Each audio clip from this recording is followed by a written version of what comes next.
அனைவருக்கும் வணக்கம். நடைபெறுகின்ற சட்டமன்ற தேர்தலில் காங்கிரஸ் கட்சிக்கு தமிழகத்தில் 28 சீட்டுகள் ஒதுக்கப்பட்டுள்ளது. அதில் குறிப்பாக கோவை மாநகர் மாவட்டத்துக்கு 2 தொகுதிகள் காங்கிரஸுக்கு ஒதுக்கப்பட்டுள்ளது. அந்த 2மே இளைஞர் காங்கிரஸுக்கு புதிய தலைமுறைக்கு காங்கிரஸ் கட்சி வாய்ப்பளித்துள்ளது, வரவேற்கத்தக்கது. அதை கோவை மாநகர் மாவட்ட கமிட்டி சார்பாக நாங்கள் அனைவரும் வரவேற்கிறோம். அதில் கவுண்டம்பாளையம் தொகுதி சூரிய பிரகாஷ் அவர்களுக்கும், சிங்காநல்லூர் சட்டமன்ற தொகுதி ஸ்ரீநிதி அவர்களுக்கும் ஒதுக்கப்பட்டுள்ளது. ஒதுக்கப்பட்ட நாள் முதல் கோவை மாநகர் காங்கிரஸ் கமிட்டி சார்பாக நாங்கள் அனைவரும் ஒன்றிணைந்து கூட்டணி கட்சியினுடன் இணைந்து ஒற்றுமையாக பணியாற்றி வெற்றி வாய்ப்பு பெற பணியாற்றி கொண்டிருக்கிறோம். வரும் நாட்களில் இன்னும் சிறப்பாக அனைவரும் பணியாற்றி வெற்றி பெறச் செய்வோம் என இந்நேரத்தில் உறுதி கூறுகிறேன். இன்று அகில இந்திய பொதுச் செயலாளர் அமைப்பு செயலாளர் KC வேணுகோபால் அவர்கள் தலைமையில் சிங்காநல்லூர் சட்டமன்ற தொகுதிக்கும் கவுண்டம்பாளையம் தொகுதிக்கும் பிரச்சாரம் செய்ய வந்துள்ளார்கள். சிறப்பாக ஏற்பாடுகள் நடைபெற்று கொண்டுள்ளன. தலைவர் ராகுல் காந்தி ஆசீர்வாதத்துடன் 2 வேட்பாளர்களும் அபார வெற்றி அடைவார்கள் என இந்நேரத்தில் உறுதி கூறுகிறேன்.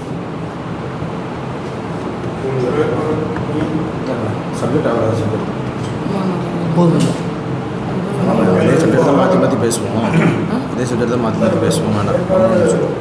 உங்கள் தொகுதிக்கு நீங்கள் விரிவான வாக்குறுதி சொல்லுங்கள்.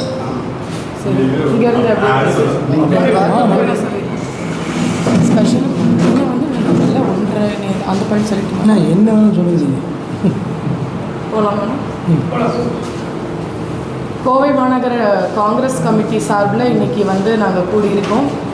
எங்களுடைய மாவட்ட தலைவர் பீலமேடு விஜயகுமார் அவர்களுடைய தலைமையில் வந்து இங்கே நாங்கள் மீட்டிங் போட்டிருக்கோங்க.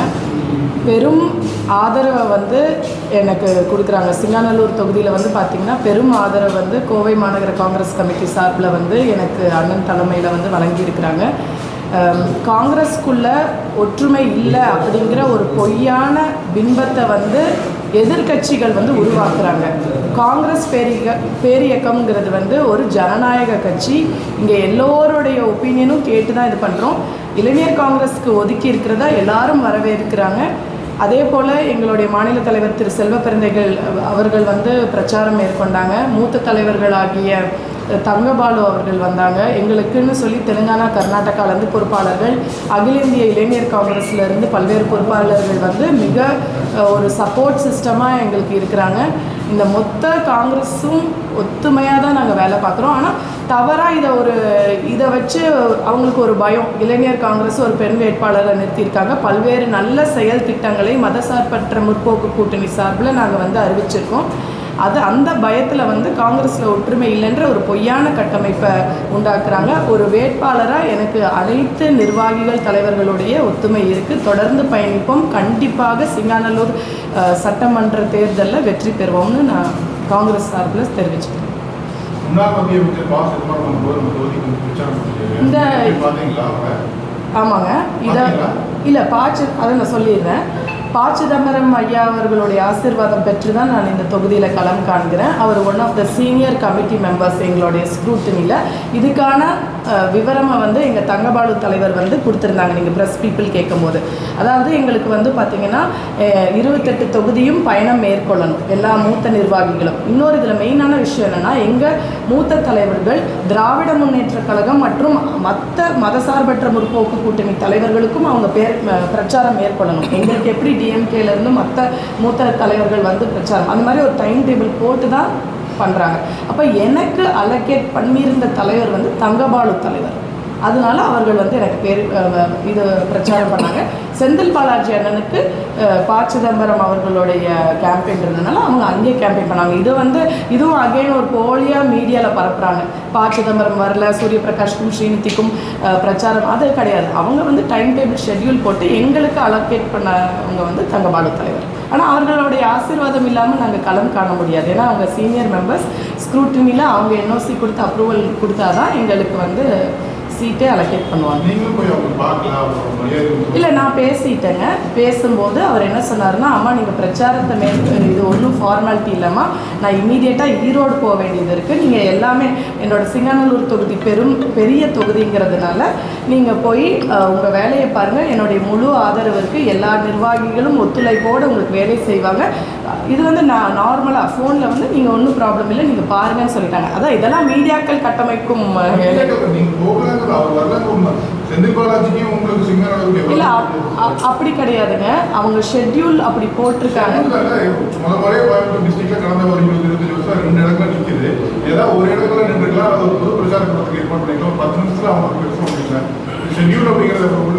இல்லை அப்படியெல்லாம் எதுவும் இல்லைங்க, அதெல்லாம் தவறான புரிதல். அது தவறான புரிதல். As per the AICC and Tamil Nadu Congress committee எனக்கு தங்கபாலு தலைவரும் நேரம் ரொம்ப குறுகலாக இருந்ததுனால இந்த தொகுதிக்கு தங்கபாலு தலைவரும் அந்த தொகுதிக்கு ப. சிதம்பரம் அவர்களையும் வச்சிருந்தாங்க. அதுதான் உண்மை.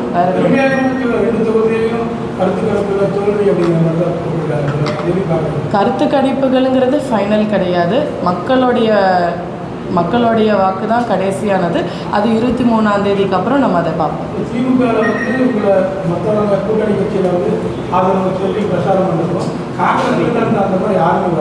இல்லை, இவர் வந்து எங்களுடைய மாவட்ட தலைவர். இப்போ தான் உங்களுக்கு வந்து முழு ஆதரவு வந்து இல்லை, டெல்லியிலேருந்து தாங்க. டெல்லியிலேருந்து அடுத்த அரை மணி நேரத்தில் எங்கள் பொதுச் செயலாளரான கேசி வேணுகோபால் அவர்கள் என் கூட பொதுக்கூட்டத்தில் கலந்துக்க போகிறாங்க. என்னுடைய இன்சார்ஜான Telangana minister, irrigation minister Uttam Kumar வந்து பிரச்சாரம் பண்ணாங்க. கர்நாடகா 4-5 டைம்ஸ் எம்எல்ஏ பிரியா கிருஷ்ணன் அவர்கள் என் கூட தான் ஃபுல்லாக பயணம் பண்ணுறாங்க. தெலுங்கானா, கர்நாடகா, இவங்க கேரளா இன்சார்ஜஸ் இருக்காங்க. எல்லா மாநிலத்திலும் இருந்து காங்கிரஸ் பேர் இயக்கத்துக்கு சப்போர்ட் இருக்குது. வந்து தனிப்பட்ட முறையில் எங்களுக்கு வேலை பண்ணி கொடுக்குறாங்க. மக்கள் ஆதரவு வந்து பேராதரவு இருக்குது. ஏன்னா சிங்காநல்லூர் தொகுதியோடைய முதல் பெண் வேட்பாளராக அறிமுகப்படுத்தியிருக்காங்க. சிங்காநல்லூர் தொகுதி வரையறையிலிருந்து இப்போ வரைக்கும் பார்த்திங்கன்னா பெண் வேட்பாளரை நிறுத்தினதே இல்லை. மகளிருக்கான பல செயல் திட்டங்களை ஆல்ரெடி மதசார்பற்ற முற்போக்கு கூட்டணி வந்து தேர்தல் அறிக்கையில் கொடுத்து 2021 நம்ம வேறுபாடு பார்க்காம எல்லா மகளிருக்கும் பல செயல் திட்டங்கள், உரிமை தொகை, பேருந்து, இப்போ 8000 ரூபா கூப்பன் அப்படின்னு சொல்லி மகளிர்கிட்ட அமோக வரவேற்பு இருக்குது. ஒரு பொண்ணை நிப்பாட்டியிருக்காங்க, சின்ன வயசு பொண்ணை நிப்பாட்டியிருக்காங்க, நம்மளை மாதிரி ஒரு சராசரியான பொண்ணை படித்தவங்களை நிப்பாட்டியிருக்காங்கன்னு பெண்கள் ஆதரவு அமோகமாக இருக்குங்க.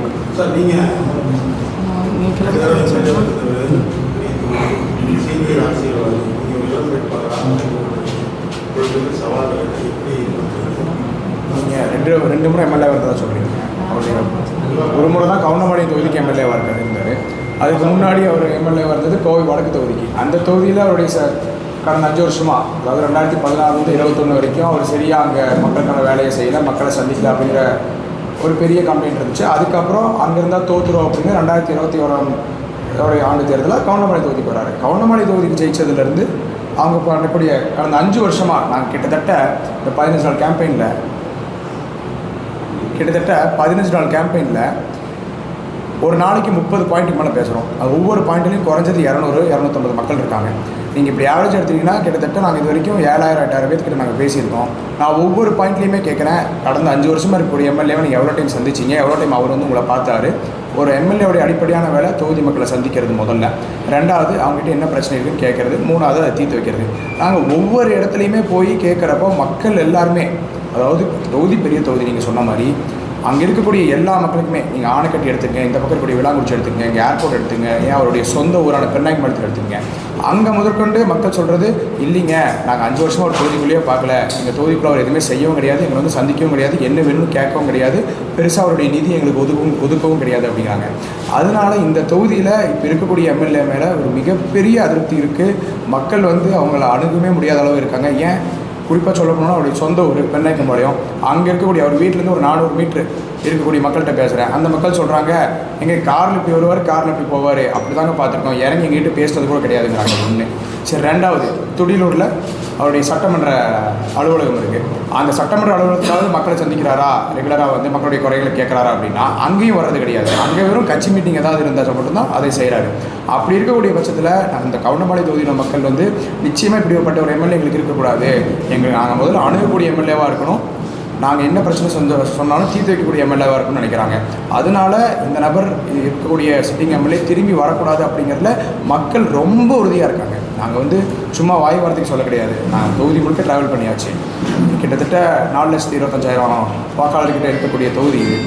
பெரும்பாலான மக்கள், பெரும்பாலான சொல்லணும், நீங்கள் 98% 99% எடுத்துக்கலாம், வெறும் அவங்க கட்சிக்காரங்க மட்டும்தான் அவருக்கு ஆதரிக்காங்களே தவிர மற்றபடி மக்கள் எல்லாருமே அவரை பார்க்கவே முடியலைங்க. கடைசியாக 5 வருஷம் முன்னாடி ஓட்டு கேட்டு போனார், நிறைய இடங்கள் நன்றி சொல்ல கூட வரலங்கிறாங்க. திருப்பி எப்போங்க வந்தாங்க அப்படின்னு கேட்டால் இப்போ ஓட்டு கேட்க வந்தார் அப்படிங்கிறாங்க. ஸோ அதனால் ஒரு மிகப்பெரிய அதிருப்தி இருக்குது. இந்த தொகுதி எங்களுக்கு ரொம்ப சிறப்பாகவே இருக்குது. எங்களுடைய கட்சிக்கு நிச்சயமாக இந்த தொகுதி வெற்றி பெறும், அதில் எந்த விதமான மாற்று கருத்து கிடையாது. இந்த தொகுதி மட்டுமல்ல, எங்களுடைய கோவையில் ஒதுக்கப்பட்டிருக்கக்கூடிய 2 காங்கிரஸ் தொகுதியை சேர்த்து மீதி இருக்கக்கூடிய 8 தொகுதி, மொத்த 10 தொகுதியும் இங்கே இருக்கக்கூடிய நம்மளுடைய மண்டல பொறுப்பாளர் திரு செந்தில் பாலாஜி அவர்களுடைய தலைவர் நிச்சயமாக வெற்றி பெறும். அதே மாதிரி போன முறையை விட இந்த முறை தமிழ்நாட்டில் அதிக தொகுதிகளை வென்று எங்களுடைய மீண்டும் முதலமைச்சராக நம்ம திரு மு க ஸ்டாலின் அவர்கள் பதவியேற்க போகிறார். அதில் எந்த விதமான மாற்று கருத்து யாருக்குமே கிடையாது. இருந்தாலும் கருப்பிங்கிற ஒரு இதுதான் எல்லாத்தையுமே கண்ட்ரோல் பண்ணுறதுங்கிற மாதிரியான நீங்கள் யார் சார் பேச்சு பேசுகிறது நிறைய பேர் பேசலாங்க, என்ன வேணாலும் பேசலாம், அப்படி கிடையாது. காங்கிரஸ் வேட்பாளர்லாம் காங்கிரஸ் வேட்பாளர் எங்களுடைய கட்சி, எங்களுடைய மாவட்ட தலைவர் உட்பட எங்கள் தொகுதியில் இருக்கக்கூடிய எல்லா சீனியர்ஸுமே இறங்கி முதல் நாள்லேருந்து வேலை செஞ்சுக்கிட்டு இருக்காங்க. நீங்கள் அந்தெல்லாம் வந்து பொய்யான குற்றச்சாட்டலாம். கவர்மெண்ட்டில் பிரதான பிரச்சனை என்னென்ன பார்க்குறீங்க? நீங்கள் போயிருப்பீங்களா, சந்திச்சிருப்பீங்களா சொல்கிறாங்க. முதல் பிரச்சனை, நீங்கள் கடந்த 5 வருஷத்தில் மாண்புமிகு முதலமைச்சர் அவர்கள் பதவியேற்றுன்னே சொன்னார், கோவை மாவட்டத்தில் நாங்கள் 10 தொகுதியை ஜெயிக்க முடியல, ஆனால் மற்ற மாவட்டங்களில் இருக்கக்கூடிய நாங்கள் அமல்படுத்துகிற திட்டத்தை விட அதிகமான திட்டத்தை கோவை மாவட்டத்துக்கு அமல்படுத்துவோன்னு சொன்னாங்க. அதுபடி கடந்த 5 வருஷமாக எல்லா திட்டத்தையும் சிறப்பாகவே அமல்படுத்தியிருக்காங்க. ஆனால் ஒரே பிரச்சனை, கவுண்டம்பாளைய தொகுதியில் இருக்கக்கூடிய ஒரே பிரச்சனை, தமிழக அரசு என்னெல்லாம் திட்டங்களை கொண்டு வரணும்னு நினச்சதோ அதெல்லாம் அமல்படுத்துகிறாங்களோ அதுக்கெல்லாம் இடையூறா இந்த திட்டம் இங்கே வந்துடக்கூடாது, இந்த தொகுதிக்கு வந்துடுச்சுன்னா இந்த தொகுதி நம்முடைய மக்கள் திமுக அரசின் மீதும் மதச்சார்பற்ற கூட்டணியின் மீதும் ஒரு நல்ல அபிப்பிராயம் கொண்டு வந்துடுவாங்க, அதனால் நம்ம இதை விடக்கூடாது அப்படின்னு பல இடையூறுகளை இருக்கக்கூடிய இப்போ சிட்டிங் எம்எல்ஏ, அதிமுகவோட எம்எல்ஏ அவர் கொடுத்துக்கிட்டே இருக்கார். அதுதான் இங்கே இருக்கக்கூடிய தொகுதி மக்களுக்கு மிகப்பெரிய பிரச்சனையை தவிர மற்றபடி இருக்க எல்லா நலத்துக்கும் நீங்கள் சிம்பிளாக சொல்கிறேன். அதெல்லாம் முழுசாக வாங்குறாங்க. நான் என்ன சொல்கிறேன், அவரோட இடையூறெல்லாம் தாண்டி அவரோட இடையூறெல்லாம் தாண்டி மாண்புமிகு முதலமைச்சரோட திட்டமாக இருக்கட்டும், மகளிர் உரிமை தொகையாக இருக்கட்டும், நீங்கள் சொல்லக்கூடிய இலவச பஸ் பேருந்து இருக்கட்டும், ஏன் 2006லேருந்து 2011ஆம் ஆண்டு திமுகவுடைய அரசில் தான் இந்த டிராஃபிக்னால மேற்கு புறவழிச்சாலை அமைக்கிறதுக்கெல்லாம் திட்டம் கொண்டு வந்தாங்க. ஆனால் 2011 மறுபடியும் அதிமுக ஆட்சி வந்தோடனே 2021 வரைக்கும் அந்த திட்டம் கிடப்பில் போடப்பட்டது. மறுபடியும் இந்த 5 வருஷம் 2021க்கு அப்புறம் தான் அந்த வெஸ்டர்ன் ரிங் ரோடு மேற்கு புறவழிச்சாலை இப்போது ரொம்ப வேகமாக அதை அமல்படுத்தி ஃபஸ்ட் ஃபேஸ் ஓப்பன் பண்ணிட்டாங்க. அடுத்த 2 ஃபேஸ்க்கான வேலை நடந்து கொண்டு இருக்கு. நீங்கள் இப்படி இருக்கக்கூடிய இடங்கள், நீங்கள் ஸ்பெசிஃபிக்காக கேட்டீங்க ஏதாவது ஸ்பெசிஃபிக் பிரச்சனை இருக்கா அப்படின்னு. நிறைய இடங்களில், அதாவது எங்கள் கிட்டத்தட்ட இருக்கக்கூடிய கார்ப்பரேஷனோட எல்லாத்துலேயுமே எங்களுடைய கூட்டணியை சார்ந்த கார்ப்பரேஷன் கவுன்சிலர் தான் இருக்காங்க. அவங்களாம் சொல்லக்கூடிய ஒரே விஷயம், எங்களுக்கான வேலைகள் நாங்கள் ஃபுல்லாக செஞ்சிடறோம், எங்கள் ஃபண்டிலேருந்து ஃபுல்லாக பண்ணிடுறோம், ரோடாக இருக்கட்டும் லைட் இருக்கட்டும் எங்கள் ஃபண்டிலேருந்து பண்ணிடுறோம். எம்எல்ஏ ஃபண்டில் போய் நாங்கள் சப்போர்ட் பண்ணிக்கோங்க. 4 வருஷமாக எங்களுக்கு எதுவுமே செய்ய கிடையாது. எம்எல்ஏ ஃபண்டை எங்களுக்கு ஒதுக்கவே கிடையாது. என்ன காரணம் அப்படின்னா, மேலேயும் தமிழக அரசு அவங்களுடைய அரசு கிடையாது, திமுகவுடைய அரசு, கீழே இருக்கக்கூடிய கவுன்சிலரும் எங்களுடைய கூட்டணி கட்சியுடைய கவுன்சிலர். ஸோ இவங்களுக்கு நம்ம பண்ணி என்ன பண்ணுறது, இவங்க நல்ல பேர் வாங்கிடுவாங்க அப்படின்னு பல இடையூறுகளை எம்எல்ஏ கொடுத்துருக்காரு. இதுதான் ஸ்பெசிஃபிக்காக இருக்கக்கூடிய விஷயம். நீங்கள் எடுத்தீங்கன்னா தொகுதியில் உள்ள ஒவ்வொரு ஏரியாவுக்கு கேட்டுக்கிட்டே இருக்கலாம், பேசிக்கிட்டே இருக்காங்க, அவ்வளோ பிரச்சனைகள் இருக்குது.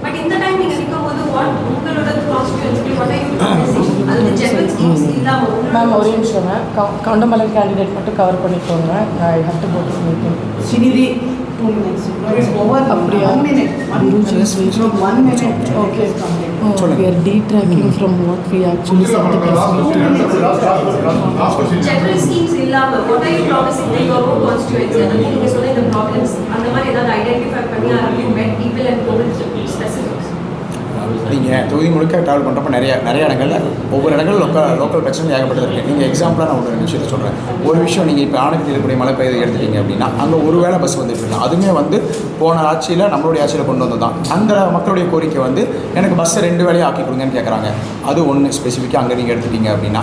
ரெண்டாவது, அங்கே இருக்கக்கூடிய வீடுகள் இப்போது கடந்த 5 வருஷத்தில் மலைப்பகுதியில் மலைவாழ் மக்களுக்கு அதிகப்படியான வீடுகளை நாங்கள் கட்டி கொடுத்துருக்கோம். இன்னும் எங்களுக்கு அதிகமாக வேணும்னு சொல்கிறாங்க. அப்போ நாங்கள் என்ன ப்ராமிஸ் பண்ணுறோம் அப்படின்னா, மாண்புமிகு முதலமைச்சர் இந்த மறுபடியும் நாங்கள் ஆட்சி திராவிட மாடல் 2.0 ஆட்சி வர்றப்போ தமிழகம் முழுக்க 10 லட்சம் வீடுகளை கட்டித்தரேன்னு சொல்லியிருக்காங்க.